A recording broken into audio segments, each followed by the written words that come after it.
I'd like to thank everybody for coming tonight. Call the meeting to order. We'll start with the pledge by Councilman McCrory.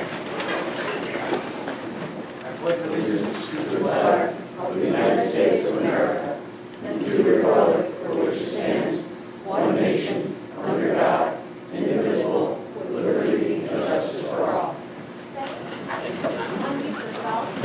Oh, yeah. Yay, it was good. There we go. Brennan, would you call the roll, please?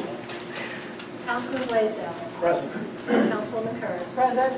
Councilman Froelich. Present. Councilman Isakson. Present. Supervisor Zalapnik. Present.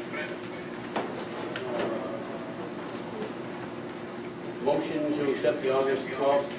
Bart, can you turn that down? Town board meeting minutes as presented.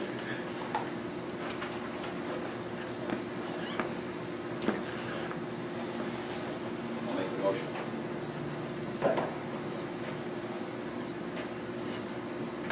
I think those are the ones. This says August 12th. Oh, okay. It says August 12th anyway. Any discussion? Yes, I have some discussion. It is on. Right ahead. Okay? Hear me? Yep. I believe these minutes are incomplete. On page 4, Town Clerk Howe, I would like to read a statement before discussion of Resolution 43. There's no statement. My response isn't there. There's also a comment made by Mr. Papadosian that's not on it, and one clerical error, and I can't blame anybody for this. On page 7, Kathy Eitzman. It's not Iceland, it's Eitzmann. E-I, It's Eitzmann. okay. So basically, I feel like these minutes are incomplete.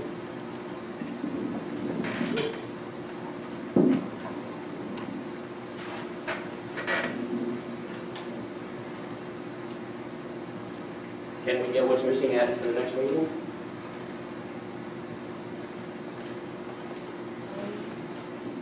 It doesn't have to be. It can be, it doesn't have to be. Minutes don't have to be approved. They just need to be accepted.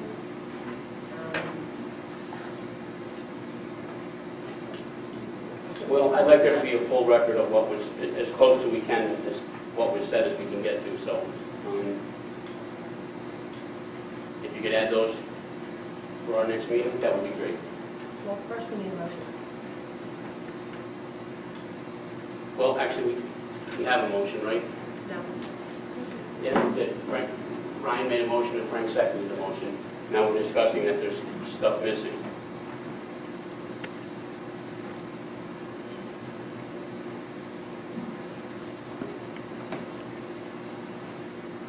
I guess, Ryan, would you like to withdraw your motion?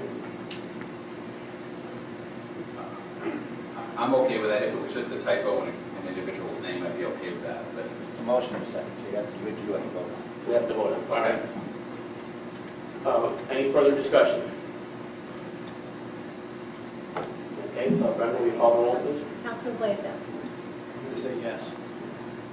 Councilwoman Kerr. No. Councilman Froelich. Yes. Councilman Isakson. no, Supervisor Zalapnik. No.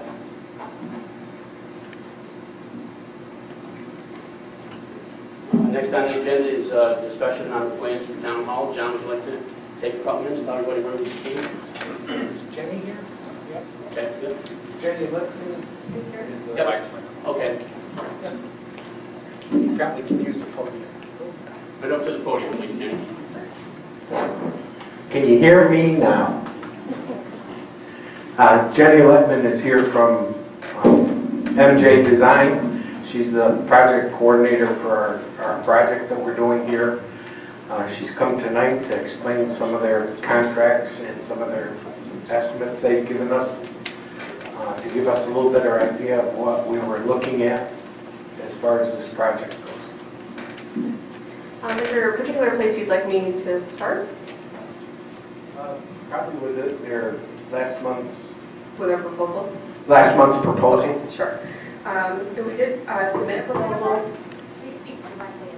Oh, okay, sorry. Can everybody hear me okay? Okay. So we did submit a proposal in August to provide design services, bid phase services, and construction administration services, as well as on-site inspections for the rehabilitation and replacement of the town hall roof, which would include hazardous materials mitigation, including mold remediation. Also, as part of that proposal, we did prepare additional scope and fees.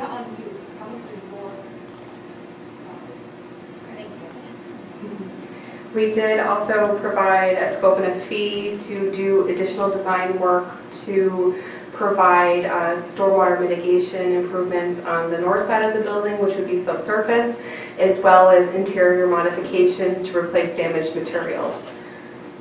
And this scope of work that was prepared was based on site observations and then information that we have to date based on the damages that we've identified and also, needs of the town. And so that was the scope and the fee that was submitted last month.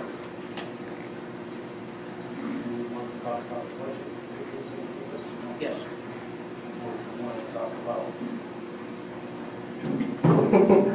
How about you can give us an explanation of the two budget figures you gave us now? Sure.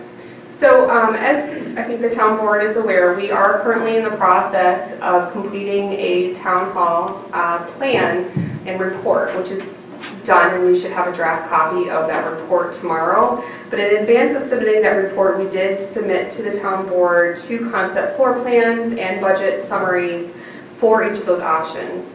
Option 1 is to essentially just repair the roof in kind, do the hazardous materials mitigation, and really just repair the damaged materials inside of the building, and then do some foundation drainage work on the north side of the building where you're experiencing infiltration issues in the basement. So that option, our estimate, our budget estimate, is $725,000. And what I'd like to draw your attention to is in that estimate, we have provided markups for general conditions, overhead and profit, design development contingencies, and I'll explain what all these things are for in a minute, bid contingencies, and then escalation as well.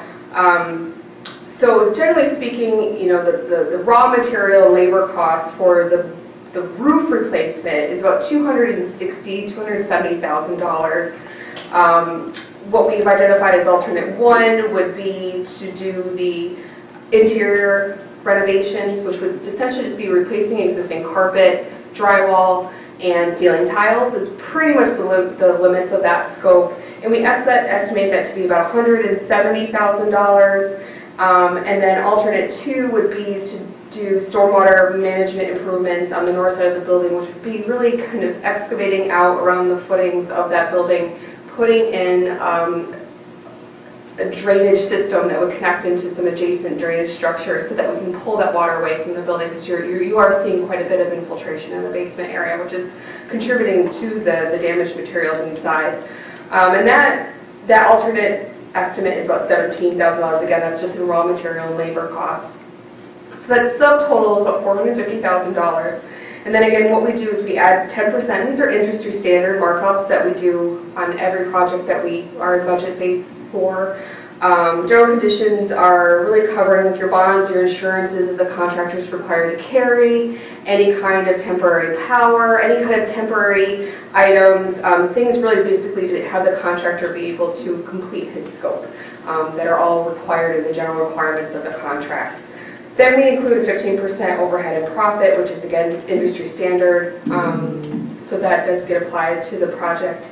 And then we've identified a design contingency, which is about $115,000. And what I want to draw your attention to on the design contingency is that's really kind of a budget that's there as we develop the project, because as you're aware, we're not in detailed design currently. So as we go through detailed design and we actually get in there, we start pulling things away and really starting to detail what work is going to be done. There's always that opportunity for things to arise that we didn't expect. So that contingency is built in. And then there's always the bid contingency too, which is another 5%, which, you know, covers different things that involve in the bidding process and for the contractors. So with markups, you're looking at about $725,000 for option 1. And then one thing I do want to point out too is that the design contingency, which again currently we're carrying at 20%, will get reduced down to 0 as we get through design. So, you know, if nothing really comes around as we get through detailed design, that contingency starts to go away. But again, we carry that early in the process so that you're prepared and that you have enough budget to see the project through. Because what we don't want to do is say that the project is only worth $450,000 and then we get through design and it really ends up being an $800,000 project and then it can't go anywhere. So that is why we carry those, and again, those are industry standards that we do across the board. Any questions on? Well, I have just a couple of things. Sure. When you talked about repair to the roof on option 1, Mhm. that was actually replacing. Complete replacement, that's correct. Mhm. And when you talked about the design contingency, that was the contract that you had given us last month. No, the design contingency that's built in here is actually, would be construction costs. So when we say design contingency in here, so this estimate does not include design fees. The design contingency is really a contingency for additional scope that may get added to the work as we go through design. So as things evolve, as we get into design, say we realize that more drywall needs to be replaced or additional insulation is needed or our code review at the end of the day says something else needs to be added, that really gives you a buffer in your budget to be allowed to absorb some of those changes as they arise. So this option 1 estimate would be strictly a budget for construction. Okay. And when we look at the design contingency, if we don't have any problems, essentially we don't spend that. That's correct. Okay. Yeah. And we carry it very high. Even 20% is high, but you know, that's again because we're really at a budget phase right now. We haven't dove into detailed design. We're not there yet. We haven't been authorized to go there yet. So once we really start to get into detailed design, you'll see that drop to 10%, then eventually 5 and 0. Okay. Yeah. My other question, and I know, Benny, you and I met with Mr. Munter during the month, and the facilities committee met with Mr. Munter during the month, and I noticed that he had sent a statement to all the board members with some proposals that he was looking at. Can you help the board members understand the difference between his proposal and the proposal that you gave us? Sure. And just, you know, so everybody understands, Mr. Fulish did share with me Mr. Munter's letter to the board, so that I do have that in front of me. And he proposed that the maintenance repairs to the roof to prevent it from leaking, he estimates about $15,000, really just to buy you time. The roof does need to be replaced. I think there's nobody that would argue that question. So he is saying $15,000 and $40,000 for remediation, which is, you know, pretty much in line with what I think we've shown. We show a higher rate because ultimately the project does need to go out for competitive bidding and is subject to prevailing wage rates, which I don't know if that was included in the estimates that he received. So he does show $110,000 that would, again, just for lack of a better phrase, put a Band-Aid on the roof, prevent it from leaking further, and really just remedy the damaged areas of the building, to replace some carpet, ceiling tiles, I assume is what he's carrying there. So it's $110,000. All in for what MJ has shown. Again, we say $725,000, but again, we've got a lot of contingencies built into that. Mr. Munter isn't showing really any contingencies in that. So our number is inflated on purpose from the beginning. So we're really not comparing apples to apples when we compare that 110 to the 645 that he's showing in his letter. But the other things that I do want to point out is that, you know, for any contract over $35,000, you are subject to municipal law and bidding requirements for municipal law, and that triggers obviously the fact that you do have to, you know, bonds and insurances and all those things kind of come into play, prevailing wages, and then Option 1 is not as critical, but Wick's Law does come into play too for this type of project, if you were to look at option 2. So we do carry in our estimates really, industry standard estimated material labor costs for municipal bid projects that would include the really increased labor rates that you see with prevailing wage rate projects. So, and then also, just to point out, Mr. Munter has proposed $15,000, or indicates that it may only cost $15,000 to replace the roof. I don't know exactly what he's including in that number, because at the end of the day, you still have soffit repairs and things like that I don't know if that's covering. And then also, I don't believe that he's covering the subsurface drainage infrastructure that we're showing too, because I think you can improve the roof, but you still have some drainage issues on the north side that will still continue to become a problem in the basement area, where you do have the drywall problems and some of the problems in the carpet in the basement. And I guess when we talk about repair of the roof, everybody's focused on the town hall roof. Mm-hmm. There are 2 other roofs that are being included in this. In the MJ estimate, that's correct. Correct. Yes. So that gives you an idea of what we're looking at as far as this project goes. Yeah. And also to further quantify the MJ estimate, so it would be a full-blown replacement of the roof structure on the 2-story town hall building, the original town hall court area, and the 1 bay of the highway garage that currently occupies the highway department. All of those roofs are included in the scope of work. Additionally, any sheething would be replaced. Insulation we're including, because currently you don't have insulation to current standards, so that we are providing, or we are estimating in there, some rigid insulation, and to replace all the batt insulation that's been damaged by mold. I don't know that if that's in Mr. Munter's estimate. Correct. Any other questions? Anybody have any questions from the town board? Yeah, just for clarification, you're saying that the 114 is our design contingency. That is and the contract that we had a couple weeks ago, the proposal we were looking at a couple weeks ago, Yes. the 93,000? Yeah, that would be in addition That's in to addition. your all-in budget for the work, including design, professional services. would be So outside. another 100,000, 90-something thousand dollars, we're looking at about 820 as a rough guesstimate That's correct. for the project. That's correct. Just to let everybody know, I spoke to Phil Barrett, the supervisor for the town of Clifton Park this afternoon at the county meeting. They're replacing 2 roofs on their town hall and their community center, and their cost is about $1 million. And we're doing a little bit, we're only replacing 1 roof, but we're also doing some extra work inside the building. Correct. So Yeah, they probably don't have mold No. abatement and things like that. I would hope they don't. Yeah. Well, the other thing you have to take into consideration, I know on the top of your proposal, everything was based on $94 a square foot. Yeah, so actually that $94 a square foot that you see is actually calculated after we put in all the others, so it's calculated that. But that just shows you it's right in line with Correct. what you should be looking at. Yep. Yeah, that's kind of our gut check of our estimate after we put it together. We're going to double check those figures just to make sure we're in the ballpark of where we should be. I do have one question. Sorry, no. No, go ahead. Once the roof would be removed, if it was determined there were issues with the trusses or support structures, would that then come out of the design contingency? That's correct.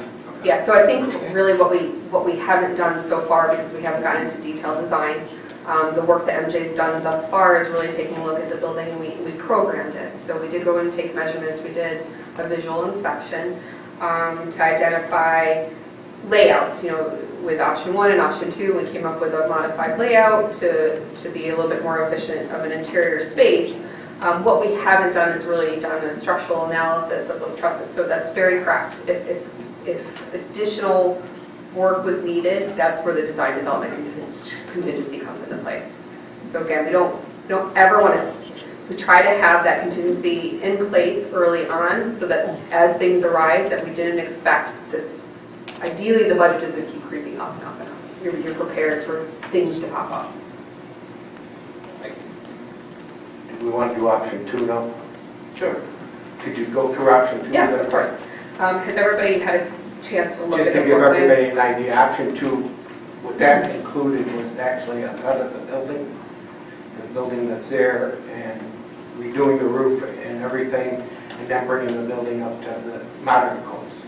And doing a little bit different layout to accommodate the court, which is very undersized.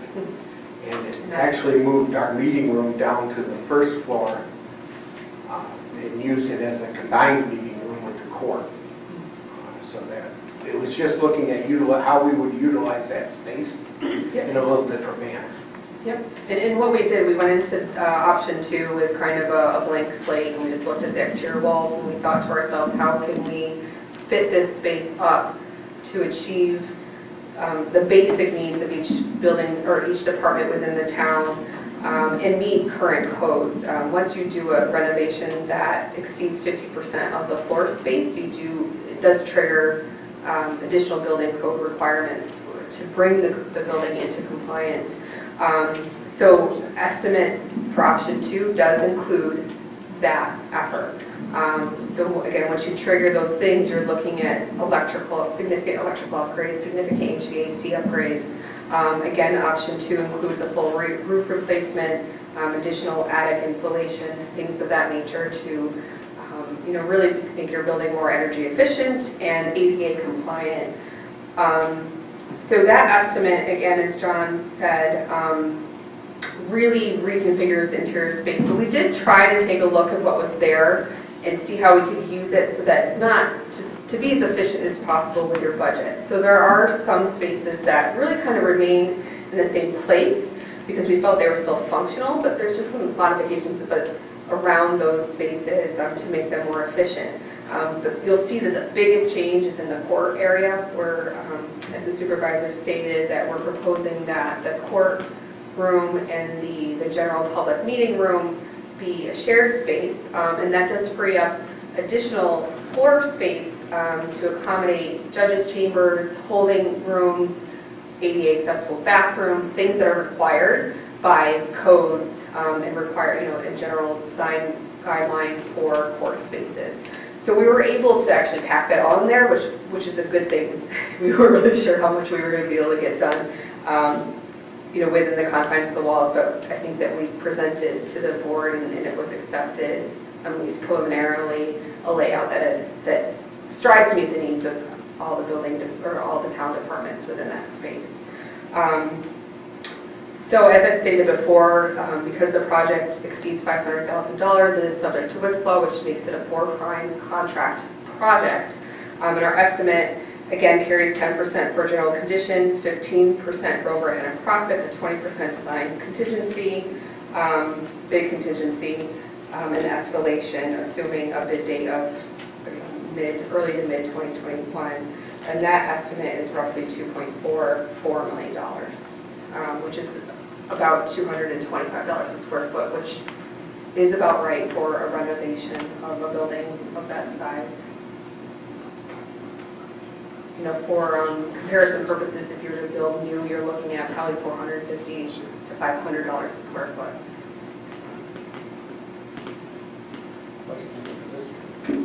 Questions? John, I assume this option 2 is the drawings that we had at one of our meetings? Yes. Okay. My other question, what's your timelines on these? Okay, so, that's definitely work with you on that. Obviously, option 2 is a much larger design effort, so typically we would say 6 months for that. Whereas the roof replacement, I believe our original schedule, there was usually double check at 6 weeks 6 from weeks, authorization. 4 to 6 weeks. Yep. And it should be stated too, I think there's minimal risk with authorizing the roof replacement. And then, moving forward with either option 1 or option 2, because the roof replacement remains the same. So it does give you the ability to fast track that piece of it, and then we break on the design for either one of the other options. Correct. In other words, we could have the roof design replacement first. Correct.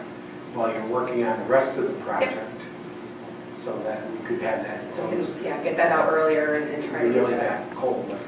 Yeah, I mean, unfortunately, we are in September, so realistically, you're still looking at, by the time you bid it, and we go through a design effort, we bid it, you're still looking at a winter start. which isn't ideal. So you're probably really looking at, Well, this whole year hasn't been ideal for anybody, so it's not gonna be. Well, originally, when we talked to Joel about it, we had actually looked at probably mid-November, yeah, start, depending, and that's if everything, right, you not know, the perfectly. materials are available and everything else Yeah. is available right now. Yes. Do we have any other questions on I this? guess, are we looking at bonding this? Either or, yes. Either or. Yeah, Yes. Dave is working up, I think you got the estimates from Dave today in your emails of what it would cost, bonding like $1 million, $2 million, $3 million, what that would do to our tax rate. Okay.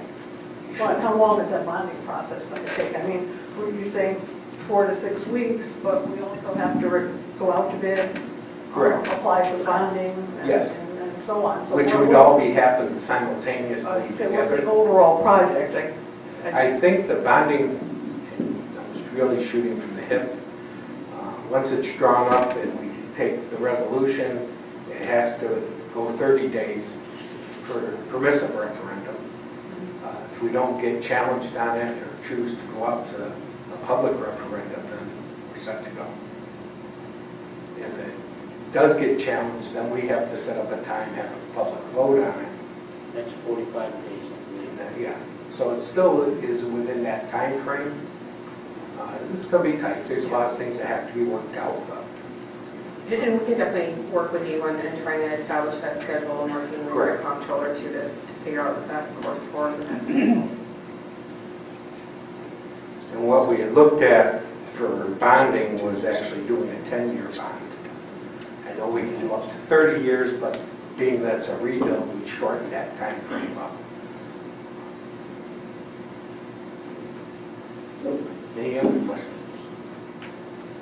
Say this tomorrow, draft of the plan? Yep, so we do have the plan, the full report, the full analysis that we did of the town hall building, formally presenting both options and estimates. That'll be in your hands tomorrow.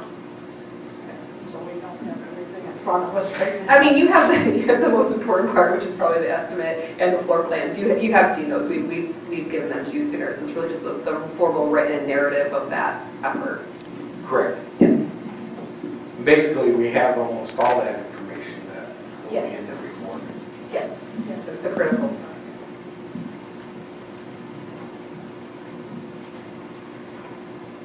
I guess, Mr. Supervisor, we really have to look at, I would like to see us make some kind of choice of what we want to do with this building and move forward with it, because like every time we wait 2 more weeks, it's just 2 more weeks behind, and I think it's time, we have, really you have 3 proposals. One would be to repair, mitigate the mold, rebuild the town hall as it is, and move back in.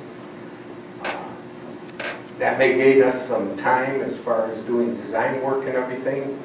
I don't know if it'll gain us a lot of time as far as the process. I mean, we still have to go out to bid, Still up to what to do. That's correct. and we still have to do that. We still have to draw up and do Yeah, so specs. I mean, yeah, it isn't engineer just a drawings matter and of specs would still need to be prepared. doing that. Then we get 2 years down the road and we decide we want to do something with that building. Now we got to figure out how we're going to move people out and renovate the building, or what we're going to do with it. So that's that option. The second option would be to replace the roof, rebuild everything that needs to be rebuilt, bring it back to the state it was before this all took place, and get everybody back in. And the third option would be to actually cut the building. From a time frame, certainly from a construction frame, it would take longer. Yeah. And redesign the building to make it more efficient. And that also, in that design, we had included it being designed so that down the road, if we wanted to add on to that building, it was a fairly simple matter. It wasn't something that you would have to go in and take down major structures Right. to do it. So those are really the 3 options. My personal feeling is I think we replace the roof, rebuild the building as it is, and get everybody moved back in. That's option one. That would be option one. I think that's the most prudent decision we can make at this time. Get this thing, I want to say, so I think my biggest concern here is putting $1 million into this building, and you just stated it, 2 years down the road, we may want to take the building down. And we don't have any future plans. We all know that we've outgrown this building, we outgrew it years ago, I'm sure. And anybody that's worked there knows that. So I think, I guess, Barb, when we look at it, and my feeling is, once we make the decision to rebuild the roof and get us back in there, we make the decision we're going to keep that building. I agree. If we're going to spend $1 million, just under $1 million Correct. on it, with a roof that's going to last us another 25 years, hopefully, You want to get 34 out of it? without patches? Yes. Yes. But I think that's where I'm not leaving, that's what I'm in favor of, is option one. Get us back in that building. That means we've made a decision to stay in that portion of the building for the foreseeable, well, most of our lifetimes anyway, 25 years. And that gives us plenty of time to, yes, there'll be cramped spaces, but that'll give us time to move on and come up with a plan for, we all know what the plan is to get the highway out of there, get the blue building out of there, get the gas tanks out of there. And that'll give us time to come up with a design for the rest of town hall. That'll give us plenty of time to come up with a design. If that's the way any board or future board decides to go. That'll be on the future board.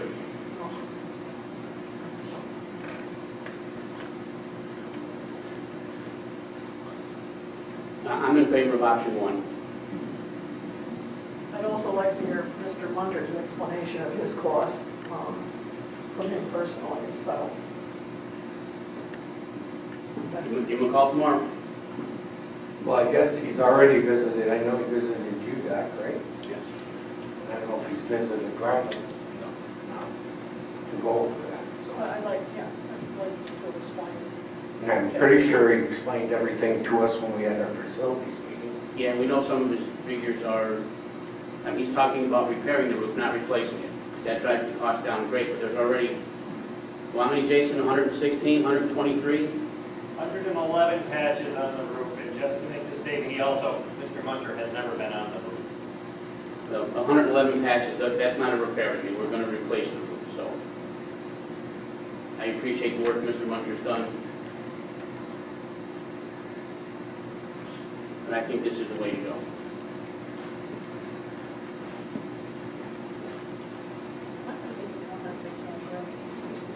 Can't hear You're not speaking in the mic, right? Can't You hear got you. it. Every time I picked it up, that was. Can you hear me now? Yes. When you speak, yes, right into it. I don't want to turn them up too loud and get all kinds of feedback. Do you want a motion for that? Sure, I'll entertain a motion to I'll make that motion. So the motion is to, That we are going to take option one, we're going to rebuild the roof, or replace the roof, we're going to mitigate the mold, and we are going to, and that includes the ceilings, the walls, everything. We're going to do the drainage out front, and we are going to rebuild it to the state it was before this all happened.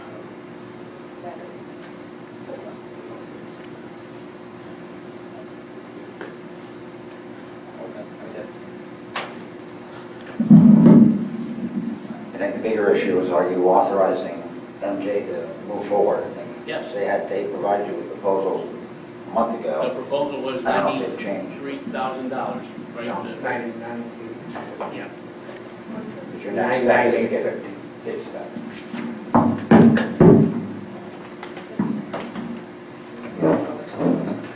$99,300, something like that. Yeah, and we have it broke up to three things, so you can just tell it here. That's what it was. 800. That's what you wrote. That's what we're voting on, yes.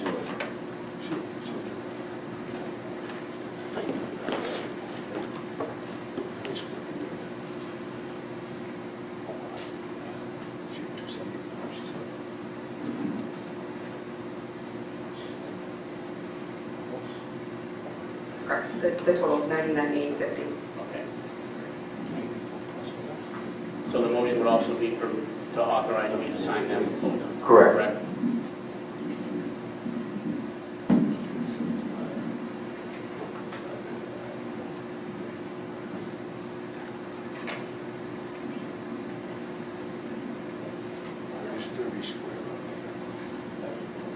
I'll second it. Any discussion? Councilman Blaisdell. Yes. Councilwoman Kerr. I don't think this has changed much from last week, so my vote last week was no. I'm going to vote no on this. Councilman Frolich. Yes. Councilman Isakson. Voting no, same reason. My stance has not changed. Additionally, some of these materials were sent to me yesterday. It's very close to the time to make a vote. I feel more time is necessary before a vote like this is made. I realize some of the details have been shared previously, but I don't know if there's anything else in here that was not covered in previous documentation. Supervisor Zalani. Yes. Thank you, we'll be in touch.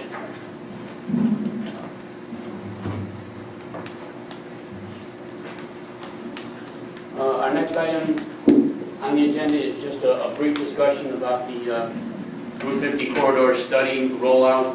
Last Thursday night, another division of MJ worked with our Route 50 corridor committee and presented a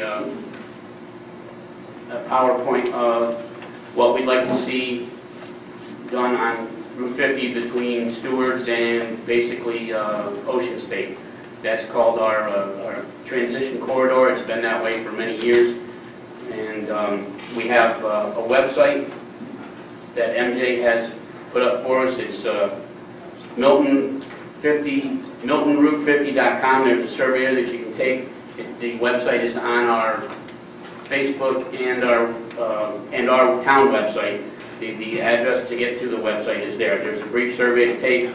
They are going to have a page where they will keep us informed as to what's happening. They're available. And, okay, and Brenda has them here. Terry has one. Yep. Terry has them on here. If you'd like one on your way out, pick one up. There was a couple questions how this was funded. This is being funded by the planning board's decision to have stewards put money aside for traffic studies and future use, and so it's not costing the town any money. This money's coming out of that from stewards. Next up is moving the courts to Brookside. Barb? Okay, let me know anybody out there that can't hear me. I'll try to speak up. Last week we went and did an inspection of Brookside, and the village building inspector was there.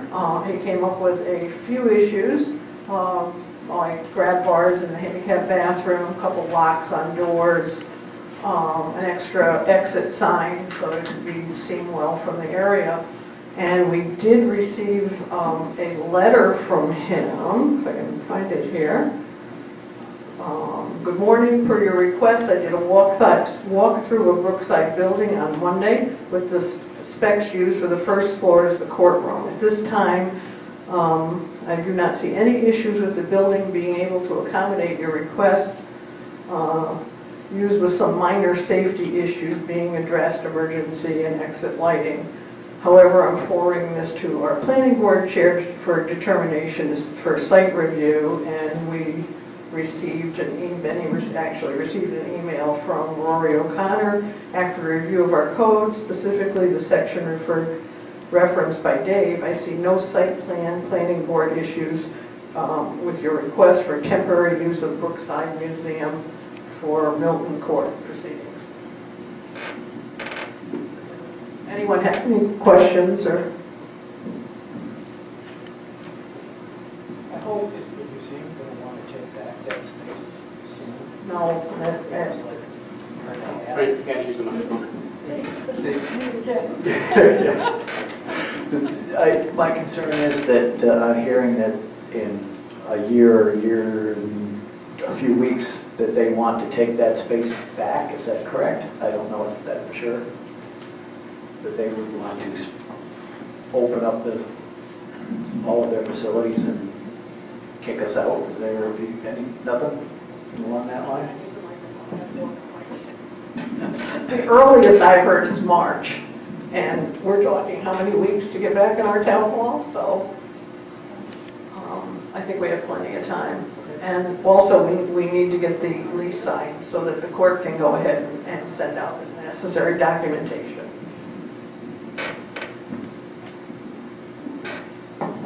I guess I thought we were all set last month.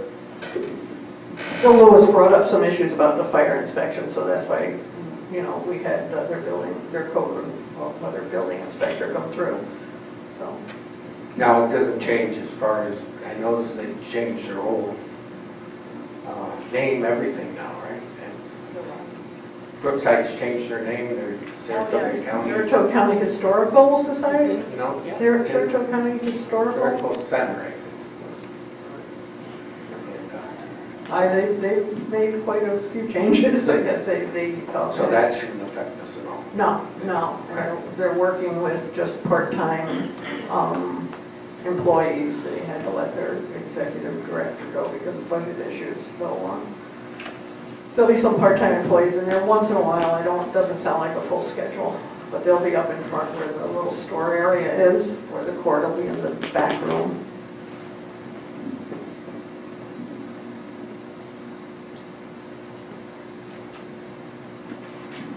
Anybody further Really questions? address the safety of the prisoners versus the employees, that it's a safe building that we can control.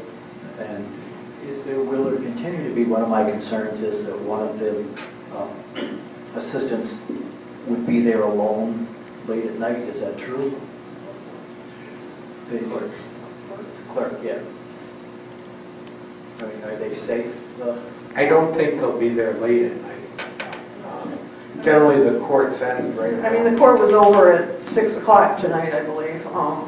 I can't say the judge isn't going to be there if he gets called in for an arraignment. We've discussed some safety issues. We've discussed cameras. Also, we were talking a panic button, but someone came up with the idea, why not the buttons that the girls can wear? Each of them have one, so it goes automatically to the sheriff and to the Ballston police. So, and that's even better because they'd have it with them at all times. They didn't have to worry about where it is.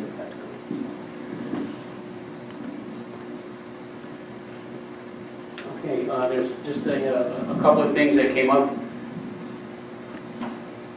One was the fact that Dave Mickey was here 2 weeks ago and presented his insurance vet for us, and that had to be taken care of by last Friday, so I emailed each member of the board and asked their thoughts on it, and it was a unanimous decision to continue with NYMER. So what do we need to make that legal, Jim? Put a motion on record ratifying the decision, so we can do that policy. Okay, so we need a motion to ratify the policy for the upcoming year from NYMER. So moved. Second. Any discussion? No, this is only about a 3% increase over last year, so it's very reasonable, I think. Yeah, plus the fact that they got us $40,000 for, damages on the building, so I was quite pleased. Brenda, can we pull the board, please? Councilman Blaisdell. Yes. Councilwoman Kern. Yes. Councilman Crowell. Yes. Councilman Isakson. Yes. Supervisors elect. Yes. Next up, with the court moving, I understand there may be a need for the court to have petty cash. And so I think we need to actually set up a separate account for them in case they do need it, because apparently right now, we might be sharing the drawer, but when they move, they'll have to have their own thing. And I think we need to set up, and if I'm wrong, that's fine too, but I think we need to set up a drawer for them. Mr. Supervisor, that would have to be by formal resolution. I would have to draw up in the past. So we'll probably- And we have to, because next week. Next meeting. Okay, great. Don't the court have their own funds? I know they have their own bank accounts. Both judges. They don't have petty cash. We have to at least give them the authorization to set one up. Just out of curiosity, how much of petty cash I know? Like $100. Oh, that's it? That's it. Oh, okay. I mean, you have to give them what they have to give them, but that doesn't seem like an awful. No, about Thank you. $100 is Okay. generally speaking for that. Next up, this is just kind of a public announcement here, but I'm sure maybe you got one, maybe you didn't. But National Grid in a couple of weeks will be doing pruning work, and they expect to be in our area for about the next 12 weeks, starting in a couple of weeks, and they're going to be here for about 12 weeks doing pruning and cutting branches and such. So if you see someone in your neighborhood just whacking trees down or lines down, it's because they have, these groups have permissions from National Grid. I believe the company is called Nelson Tree Service, and they are letting people know that they'll be in for the next 3 months here, taking care of what they need to do. Let's see, I have spoken to the county sewer department about doing an inspection for the sewer system, since the ultimate goal is for the county to take this over. They are reviewing the Robinson report right now, and when they get done with that and feel they need to make improvements or additions to it, they will get back in touch with me, and we'll set up some time for the county to actually do their inspection of the sewer system. We're going to flip-flop things and go to public comment right now.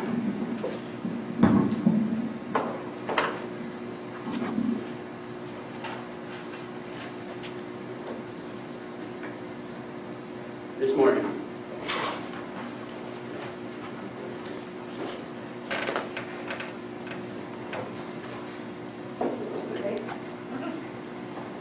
Thank you. I kind of feel bad we have to spend this kind of money, but I understand it. Thank God we have it, I hope.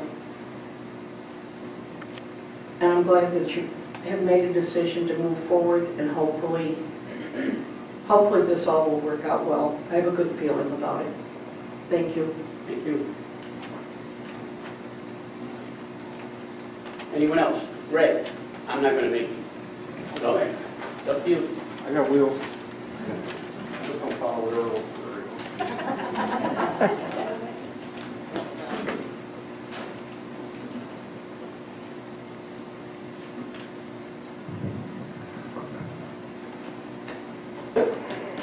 Ray Otten with Community Emergency Corp tonight. Just wanted to go over a few things. It's budget season. Hello. Has anybody heard about COVID?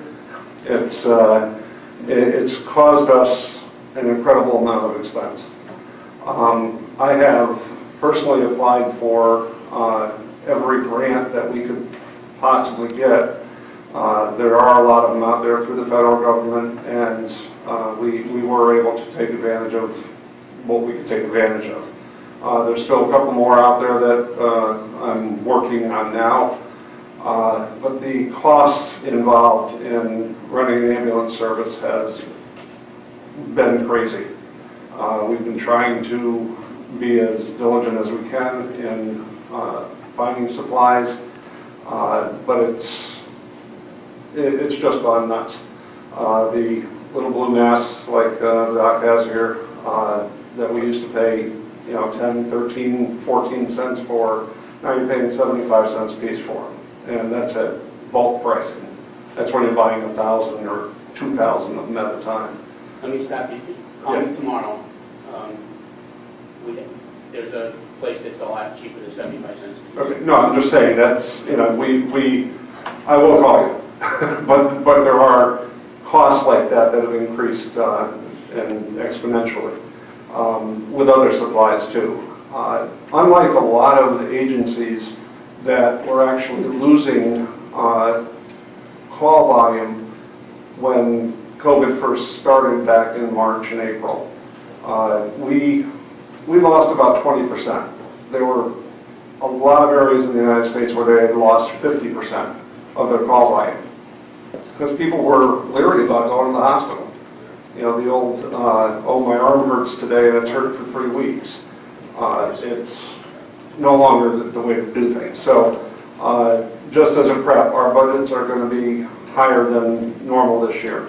And it'll be a line item, and you'll see why. I'm concerned about the Route 50 corridor plan. I'm concerned in the fact that I just want to make sure that not only us, but all emergency services are involved in that plan and intimately involved, because that can sort of get away from us and all of a sudden things are changed and it's like, well, all right, how do I get a 60-foot fire truck in there? You know, those kind of things. We're looking at, as you know, Ben and John, we're looking at coming up to Milton. And we want to, thank you guys for, moving forward as best we can right now and understand why we're doing it. I know John's been down, and I invite all of you down to the station to see what we're working with right now. We are so out of room, it's crazy. There's just no more room in that building on Thompson Street. We need a new building, we need better accommodations, and our call volume is still going north. So we want to continue going north. I was at a meeting last night at another town where there was put into question about the ambulance service in that town. We have other towns coming to us and saying, we want you guys. So, we try and provide the best service we can. We have great medics, and we want to continue that. But we just need more room to do what we're doing, and we want to get into town training, peer training for everybody so that we can get CPR and stop the bleed and all those other things going, and we need more room to do that. It just goes on and on. Hard to describe in 3 minutes, but you know what I'm talking about. So again, I want to thank you guys for whatever you can do for us, and let's move forward. We want to get up to town center. Give me a call tomorrow and I'll get you in touch. Yeah, I'll talk to you about the masks. Yeah, I appreciate that. Thanks, Ray. Okay, thank you.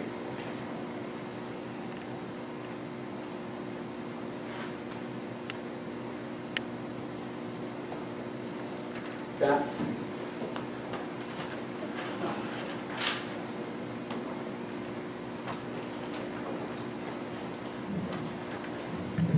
Dorothy Christensen, 126 Sections Road.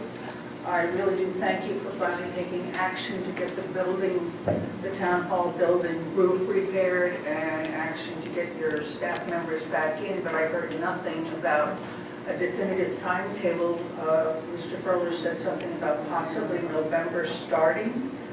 Then it could take 6 to 8 to 10 to 12 weeks, so we're talking January before the seniors can actually think about getting back into this building. That's another, 4 or 5 months? There's no mention of what we do for the seniors, what the town is willing to do for the seniors. We've been evicted.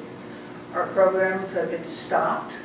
Our programs can start again. Our president has a plan of action about dealing with the town, with the senior activities during this COVID crisis and the stage 4, let's get back together again meetings. This whole building has been designed for the seniors. Our materials are here, our activities are here, we have no place to go. And nothing has been said about what do we do now for the senior citizens of the town of Milton. What is the town going to do? Are you going to go locate another building to move your staff into and pay rent on that building? Or are you going to find a facility for us to move into that the town pays rent on, because the town's in here free and we were in here free, and if we have to move, we have to pay rent. So we can't really have all of us sitting around twiddling our thumbs in individual apartments for the next 5 months. It's really affecting the seniors, and the town needs to do something for their seniors. You've taken our space, you've evicted us. Giving us back 2 rooms is not sufficient. Those 2 tiny rooms, we can get 4 people in each room, but we're socially separated by our 6 feet. That's not enough for us. We've got 400 members. We're used to having daily activities in this town. in this community center. It's a strong group of individuals, and they have needs that are not being met by the town. So I would like to, I know that you don't answer questions during a comment period, you don't answer questions during a discussion period, because your discussions of activities are not usually open to members of the audience. But we do need an answer about what are you going to do to help us seniors out to get our lives back together again and get our social meetings back together again. And I really would appreciate an answer to that at some point in time, possibly at the next meeting.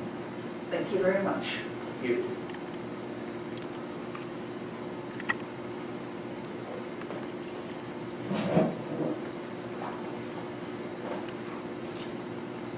It's Wednesday. I know that because I wear a mask, so I know what day of the week it is. I'm a senior, Eichmann. I paid extra for that second and 50 years worth, so please put that in there. Today, over 40 seniors came and expressed their need for a center. They miss this a lot.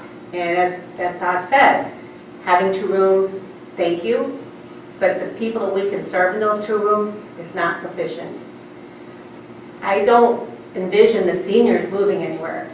This center was built here because there's several senior buildings around here, and they walk here.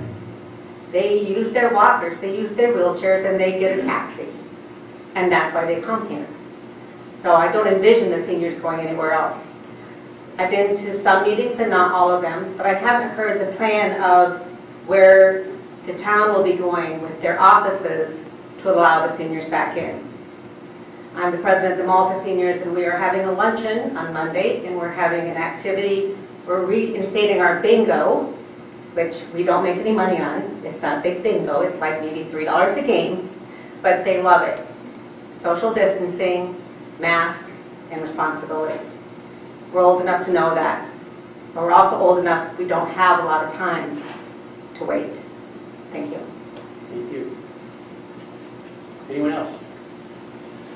Bruce?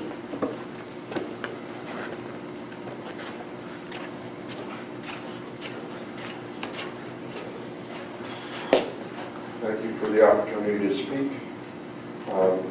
Could you clarify, Mr. Supervisor, the discussions with the county at this point in time and why they're reviewing or looking at the sewer system? Well, I think the ultimate goal is for the county to take the sewer system over, so if they do an inspection of it, they'll be able to say what they're happy and unhappy with. Okay. Just as a matter of fact, the town law resolution 2012 states that the sewer company is obligated to keep the sewer system in a dedicatable state at all times, and that if they don't meet that requirement, then they basically can't be in business. So it should be, if they're here, then I'm assuming it's in a dedicatable state. And I think that's what the county will be interested in, that it meets all their requirements. My brother and I have spoken at this podium many more times than I care to remember regarding an issue, Heritage Springs Sewer Works, that affects thousands of residents in this town. We have presented factual information. We have requested a fair and honest rate hearing. We have clearly demonstrated the numerous misrepresentations presented to you by Heritage. We have shown you clear evidence that Heritage is violating county sewer regulations as we speak tonight. We have shown you in plain black and white Heritage has zero investment in its system. And yet, with all this information, you have taken no action today using your authority under Transportation Corporation Law to act in the public interest of the town. I guess that really begs the question as to why. Why would any politician want to be the one who makes the claim of saving taxpayers hundreds of thousands of dollars every year? One can only come to 2 conclusions. One, you lack a real understanding of your authority and obligations under Transportation Corporation law and the factual information that has been presented to you? Or there's something far worse taking place here? Why else would you provide cover for the very entity you are obligated to regulate? The time has come for you to take action in the public's best interest and restore the public trust in this board. Thank you very much. Anyone else?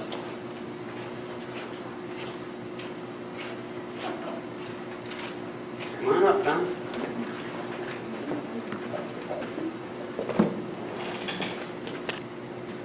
Thank you for your indulgence, and I brought a gift for you tonight, Mr. Supervisor, and for the town board. And you didn't mention to anybody about a time limit, but I went out and after last meeting, I said to my secretary, I said, interrupting the people is not a good idea. And Becky said something to me. She said it's hard to put together a presentation in 3 minutes. And what I did was go out and get you a 5-minute timer. It'll do a couple of things, okay? The 5-minute timer will allow speakers to have an additional 2 minutes. Well, actually, Tom, tonight I'm giving everybody 4 minutes, so Frank, put that on its side, so we're not having to worry about that, and please go on. Very good. And it'll allow you, Mr. Supervisor, to pay attention and not have to be a timekeeper. And it'll allow the speakers to be able to self-regulate as we see our time running out. That way we'll be able to make a much more clear presentation. I didn't necessarily agree with everything MJ had to say. $94 a square makes it $9,400 per square for your roof replacement, but that's not my point. John, I appreciate all the hard work you put into it. And I understand that there are laws that govern how you bid stuff out here as a town. Those laws fall under public works contracts. And that really falls under what was the Davis-Bacon Act years ago that regulated how you paid and how you let out contracts as a municipality. One of the requirements under that is that the contract for the roof or whatever you do is awarded to the lowest qualified bidder. For example, if you do all these specs and you let out this job or you bid out this job and bidder one comes in at say $50,000 to replace your roof, and he's a very good reputable company, he's got great references, great past performance, and bidder two comes in at $250,000, and you select bidder two, why would you do that? You couldn't do that because it would be a violation of the law. You would not be serving the public interest. You have in front of you, and you have been working on, hopefully, a public rate hearing. I haven't heard anything about it in 49 days, and I thank you for the comment you made tonight. But since the July 22nd, 49 days have transpired, and this is a public process. It isn't to be conducted behind closed doors. I haven't heard any questions or anything to that effect. I haven't seen the sewer company brought back. But what we have here is a similar situation. There's a law called Transportation Corporation Law. In Saratoga County Sewer District have already said that they could perform the service for $50. And they're a great outfit. As long as Saratoga County is in existence, Saratoga County Sewer District is going to be in existence, and they have great personnel, and they have a great facility, have a great plant. Yet you're continuing to maintain that your residents pay 5 times that rate for sewer to a few guys that will operate out of Clifton Park with a $300,000, $400,000 a year business.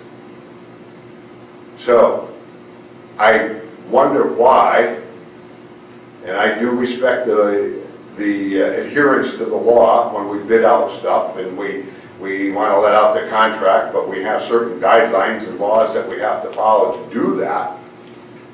You also have a law to follow, it's called Transportation Corporation Law. The sewer company, or the sewer district, I should say, has said that they can perform that service for $50 for a resident, not $250. It's time for this to go to the county and for you to save the residents hundreds of thousands of dollars. I look forward to, and I'm going to ask you one specific question, when are we going to conduct this public rate hearing? I think when we all have a chance to go over the mountain of information we have, we will get to it. That sounds like a plan. I'll look forward to it, but I also think you should talk to council. I'm not sure if there's a clock ticking, Jim. I know that the sewer company did stand up here July 22nd and said that they would waive any time requirement. I don't know if that is sufficient to allow the clock to continue ticking. I would ask for your response maybe the next meeting. I don't know if that is okay that they can waive the requirements under the law. So, thank you.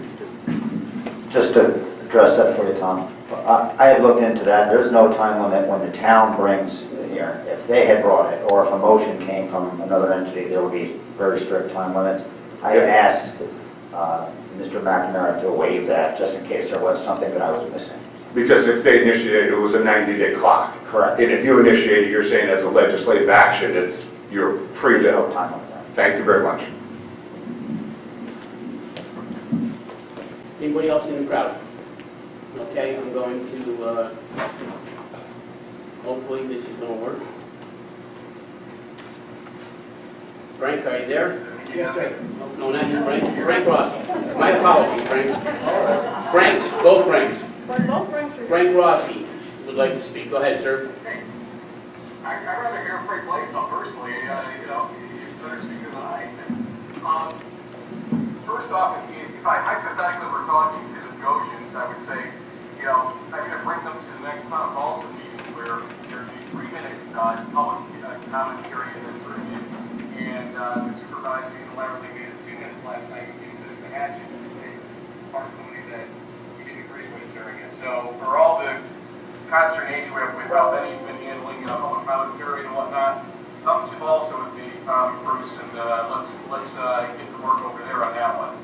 In the same light, Ryan, if you're going to say that having 1 day to review information isn't enough period of time, well, I'm going to say to you, how do you think we feel as people that you represent when we don't have any time on some of these agendas to review some of the things that are come up unnecessarily, much like Brenda had said a couple meetings ago about the agenda situation that we're seeing.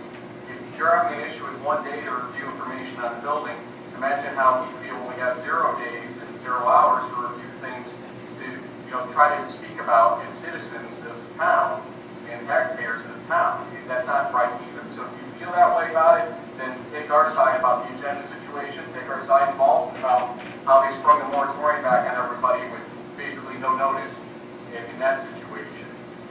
Finally, Clark, disappointed in you in one thing especially, and it's partly based on what I called you out on last time. I don't appreciate how you're using Mr. Munter as political football. I mean, football season starts tomorrow night, but you would think that it's been the preseason in the town of Milton right now, the way you've been handling Mr. Munter. From what I understand, and maybe I'm wrong from what I'm hearing, but the reason you didn't have your report last time is because you handed it to Mr. Stalters to give to Mr. Munter to review so that you could gesticulate for him, which is what I called you out on the last meeting, to speak about this situation last time. And to bring him in, when you had multiple developers at the last meeting talking about the building and what needed to be done, to bring him in as the only person to give any expertise on, and to look at just patching up that roof and thinking that was some kind of solution that could end up creating bigger problems for the seniors down the line. It's just not right. It doesn't help the man's reputation, somebody that's been very, very giving to the town ultimately. And to put him out there in that type of position, in that type of situation, isn't fair. It isn't right. If you had the Gosens come out, and he come out, and Mr. Munter come out, we all gave opinions at that point, at least you had everybody who spoke at the last meeting. I'm not saying I wanted to come out to do it, I'm just saying it's not fair to Mr. Munter to put him in that position reminder about when you just patch a roof, slap something on it and hope for the best.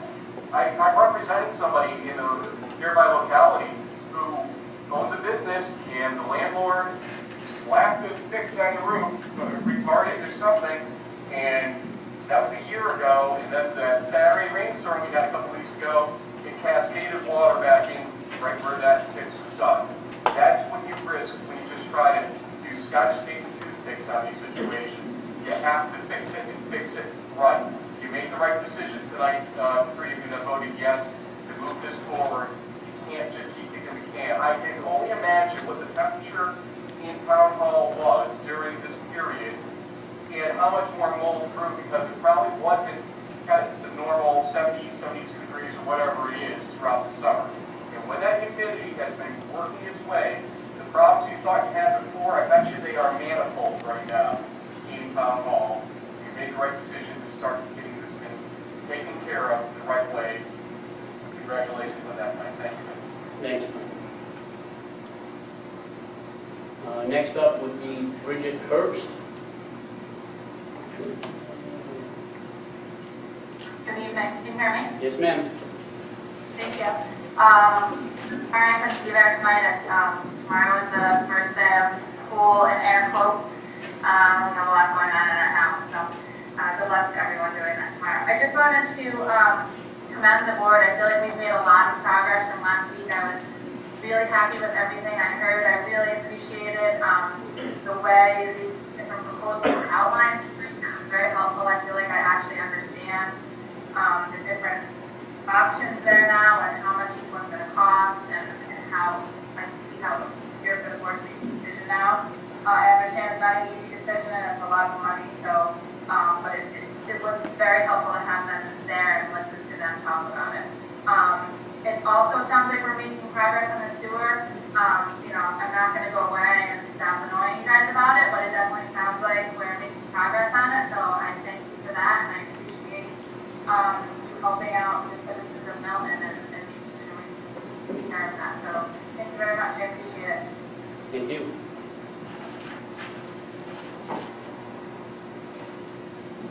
Anyone else?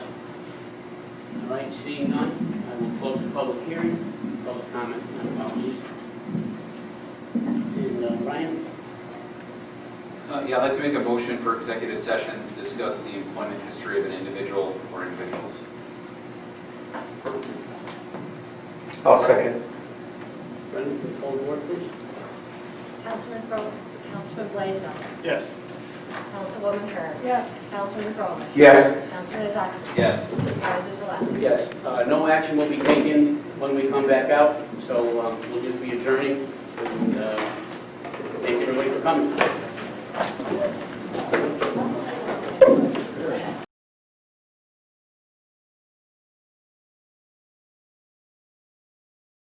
Out of executive session, motion to adjourn. Somebody turn the air down. What's the matter, Benny? Too cold. Oh, what about you guys?